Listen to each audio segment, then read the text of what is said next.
지금 저는 하나님께서 저라는 질그릇을 더 크나큰 곳에서 사용하시길 계획 중이십니다. 제가 약 3년 동안이라는 기간 동안 미디어 팀을 섬길 수 있었던 이유에 대해서 나누고자 합니다. 처음 시작은 이전 미디어 팀장의 갑작스러운 부재로 의도치 않게 사역을 맡게 되었습니다. 그 당시에는 제 전문 분야도 아니었고 아무런 지식도 없었을 뿐더러 아무 경험도 없었습니다. 도와주는 이 없이 맨 땅에 헤딩으로 했어야 했기 때문에 많은 염려도 되었고 걱정도 했었습니다. 하지만 그런 불안과 달리 처음 시작에서 사역의 결과가 좋았습니다. 주변 사람들의 반응도 괜찮았고 하나님께서도 기뻐하시고 계신다는 생각이 들었습니다. 그렇게 순탄하게 흘러갈 줄만 알았던 흐름에서 어느 순간 저 또한 인내의 과정을 겪게 되었습니다. 할 사역들이 점점 많아지고 더 많이 배워야 할 다양한 지식들이 필요했습니다. 그러다 보니 저에게서는 시간이 절대적으로 필요했었고 교회를 가야 하는 시간들이 많다 보니 믿지 않는 저희 부모님에게서도 따가운 눈초리를 받고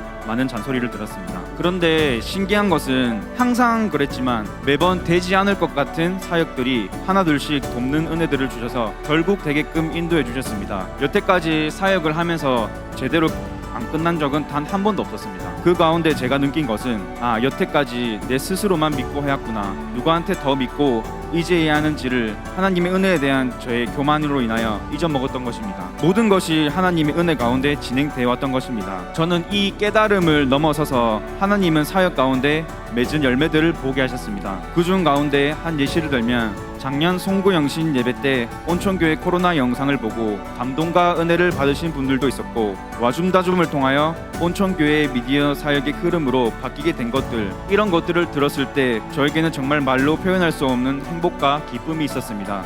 이게 하나님의 열매의 맛이구나, 하나님께서 이 기쁨을 누리고 계셨구나 라고 느꼈습니다. 저에게 이런 경험들이 있었기에 고난과 역경이 찾아오더라도 버틸 수 있었고 계속해서 인내할 수 있었습니다. 지금 저는 하나님께서 저라는 질그릇을 더 크나큰 곳에서 사용하시길 계획 중이십니다. 여러분들 중에서도 사역지 가운데 헌신하고 계신 분들이 있습니다. 중요시 여겨야 할 것은 사역 그 자체가 아닌 그 가운데서 만나는 하나님의 은혜와 기쁨입니다. 더 충만히 누리시는 경험들이 있기를 중보하겠습니다.